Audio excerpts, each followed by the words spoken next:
Hello guys, स्वागत है मेरे चैनल पर। आज हम जानेंगे बढ़ती यूरिक एसिड को कम करने के लिए कुछ ज़बरदस्त मेडिसिन के बारे में। साथ ही साथ में इसके डोज कितनी लेनी है, साइड इफ़ेक्ट क्या क्या हो सकता है, सभी के बारे में जानेंगे। तो सबसे पहले हम जानेंगे यूरिक एसिड आखिर होता क्या है। यूरिक एसिड आपके शरीर में पैदा होने वाला अपोसिस्ट है जो खाने पीने के साथ उत्पन्न होते हैं, जिसमें अधिक मात्रा में प्यूरिन पाई जाती है।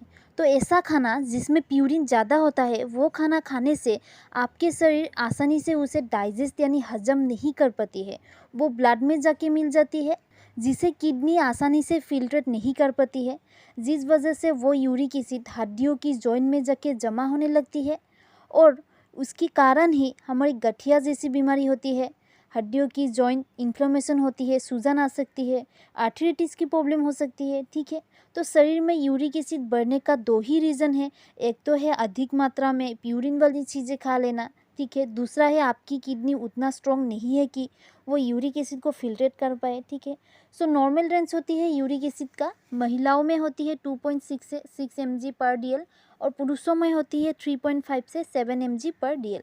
तो अब हम जानेंगे कुछ ऐसे मेडिसिन के बारे में जिसे प्रयोग करके हम यूरिक एसिड की मात्रा को कम कर सकते हैं। तो सबसे पहला मेडिसिन है एलोप्यूरिनोल टेबलेट 300 mg का, जिसको किपला कंपनी द्वारा बनाया जाता है। ये टेबलेट आपको दिन में एक करके लेनी है। 15 दिन तक आप ये टेबलेट आराम से ले सकते हैं। बेसिकली इस टेबलेट द्वारा आपके शरीर में जो यूरिक एसिड का प्रोडक्शन होता है उसको कम करने में मदद करती है, ठीक है। उसके बाद और एक टेबलेट है फेब्यूस्टेट, ये भी यूरिक एसिड को कम करने में मदद करता है, ठीक है। ये ज़बरदस्त मेडिसिन है और आपको आसानी से मार्केट में मिल जाती है। तो ये भी आप दिन में एक करके 15 दिन तक ले सकते हैं। उसके बाद और एक टेबलेट है प्रोबेन एसिड टेबलेट।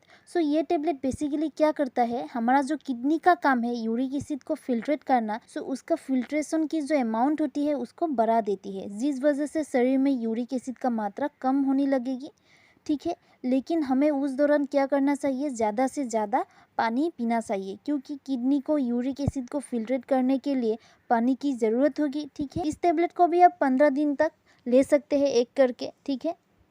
उसके बाद आपको स्टेरॉइड भी ले सकते हैं, जैसे कि डेक्सामीथासोन या बीटामीथासोन। स्टेरॉइड क्या करती है, आपकी बॉडी पर यूरिक एसिड बढ़ने पर जब इन्फ्लेमेशन होगी तो ये स्टेरॉइड आपकी इन्फ्लेमेशन यानी सूजन को, जैसे हड्डियों में सूजन हो सकती है, ठीक है, जॉइंट में, पैरों में, हाथ पैरों में जो सूजन होती है उसको ठीक करेगा। साथ ही साथ में जो पेन यानी दर्द है उसमें भी आराम देगा, ठीक है। तो ये भी आप 15 दिन तक आराम से ले सकते हैं। गाइस, अब हम जानेंगे कुछ वार्निंग साइन के बारे में, यानी कि इन दवाई को लेने से पहले हमें क्या क्या सावधानी रखनी पड़ती है।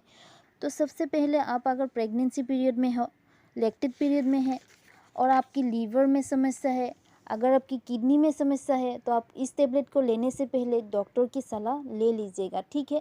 गाइस, यही था यूरिक एसिड बढ़ने पर कुछ मेडिसिन के बारे में। अगर आपको कुछ डाउट है तो आप कमेंट कर सकते हैं।